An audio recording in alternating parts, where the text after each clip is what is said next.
सप्तऋषियों के समझाने तथा मेरु आदि के कहने से पत्नी सहित हिमावन का शिव के साथ अपनी पुत्री के विवाह का निश्चय करना तथा सप्तऋषियों का शिव के पास जा उन्हें सब बात बताकर अपने धाम को जाना।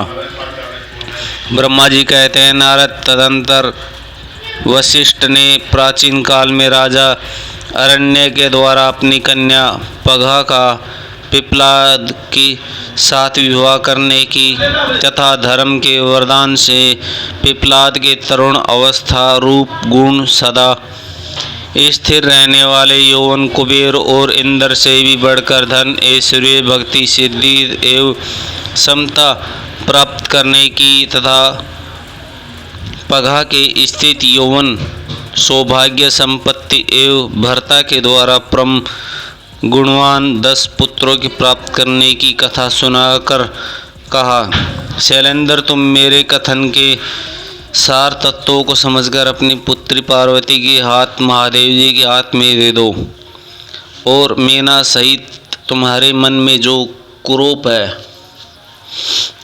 उसे त्याग दो।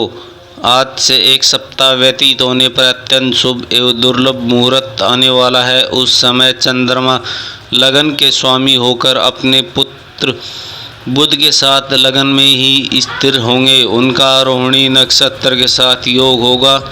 चंद्रमा और तारे शुद्ध होंगे।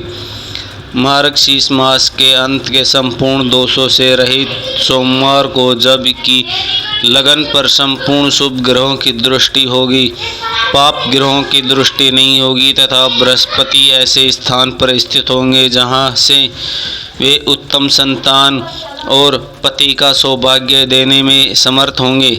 ऐसे मुहूर्त में तुम अपनी कन्या मूल प्रकृति ईश्वरीय जगदम्बा पार्वती को जगपति का भगवान शिव के हाथ में देकर कृतार्थ हो जाओ।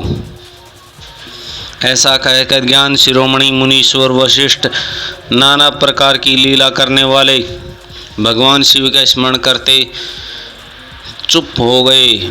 वशिष्ठ जी की बात सुनकर सेवकों और पत्नी सहित गिरिराज हिमावन बड़े विस्मित हुए और दूसरे पर्वतों से बोले। हिमावन बोले, गिरिराज मेरु, सहर्ष, गंधर्व, माधन, गंधराजमचल, मेनाक और विंध्यांचल आदि पर्वत स्वरूप आप सब लोग मेरी बात सुने।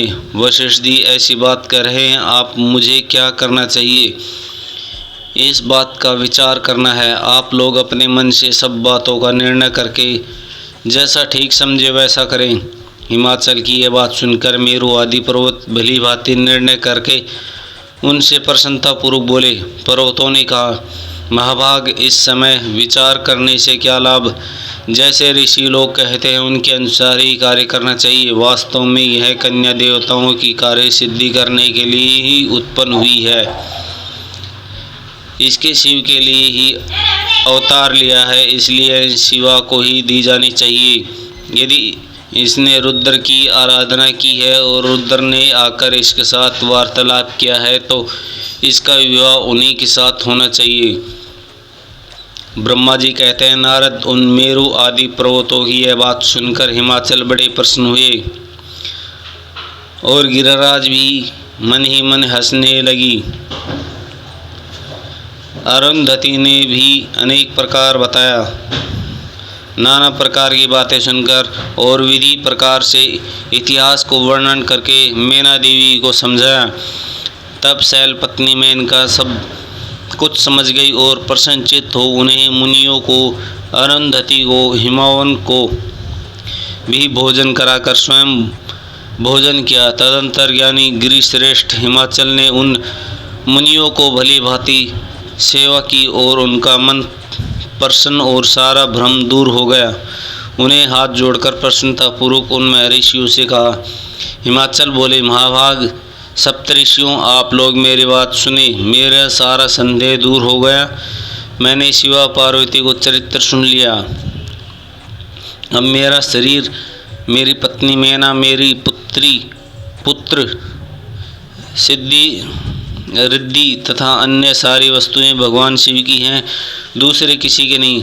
ब्रह्मा जी कहते हैं, नारद ऐसा कहकर हिमाचल ने अपनी पुत्री का और आदर पूर्वक देखा और उसे वस्त्र आभूषण से विभूषित करके ऋषियों की गोद में बैठा दिया। तदंतर वे शैलराज पुनः प्रसन्न हो उन ऋषियों ने बोले, यह भगवान रुद्र का भाग है, इसे मैं उन्हीं दूंगा, ऐसा निश्चय कर लिया।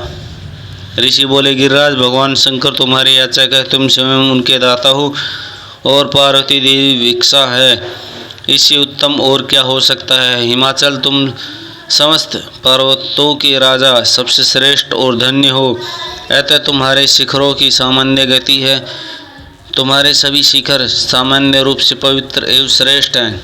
ब्रह्मा जी कहते हैं, नारद ऐसा कहकर निर्मल अंतकरण वाले उन मुनियों ने गिरिराज कुमारी पार्वती को हाथ से छूकर आशीर्वाद देते हुए कहा, शिवे तुम भगवान शिव के लिए सुखदायिनी हो, तुम्हारा कल्याण हो। जैसे शुक्ल पक्ष में चंद्रमा बढ़ते उसी प्रकार तुम्हारे गुणों की वृद्धि हो। ऐसा कहकर सब मुनियों ने गिरिराज को प्रसन्नतापूर्वक फल फूल दे विवाह के पक्के होने का दृढ़ विश्वास लिया। उस समय परम सती सुमुखी अरुंधति प्रसन्नतापूर्वक भगवान शिव के गुणों का बखान करके मैना को लुभा लिया।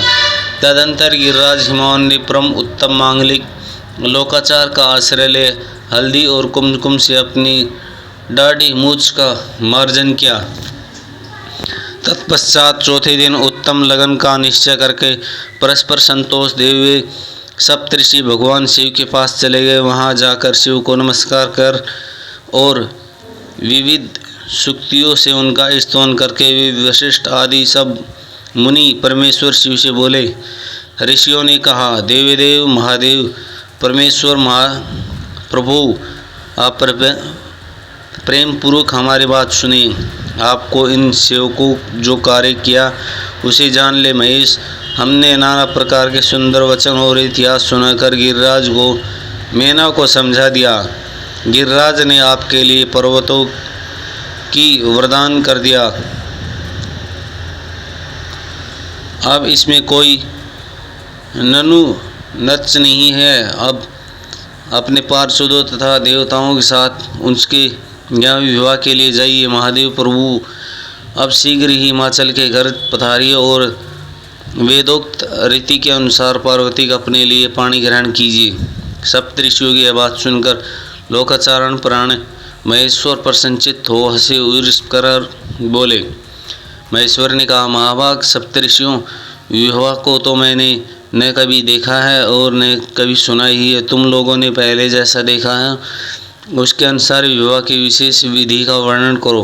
महेश्वर ने उस लौकिक शुभ वचनों को सुनकर वे ऋषि हंसते हुए देवाधिदेव भगवान सदाशिव से बोले। महर्षियों ने कहा, प्रभु आप पहले तो भगवान विष्णु को विशेष उनके पार्षदों सहित सीकर बुला ले, फिर पुत्र सहित ब्रह्मा जी को देवराज इंद्र को, समस्त ऋषियों को, यक्ष गंधर्व किन्नर सिद्धि विद्याधर और अप्सराओं को प्रसन्नतापूर्वक आमंत्रित करें। इनको साथ अन्य सब लोगों को यहाँ सादर बुला ले, वे सब मिलकर आपके कार्य का साधन कर लेंगे, इसमें संशय नहीं है। ब्रह्मा जी ने कहा। ऐसा कहकर वे सातों ऋषि अपनी आज्ञा ले भगवान शंकर को स्थित वर्णन करते हुए वहाँ से प्रसन्नतापूर्वक अपने धाम को चले गए।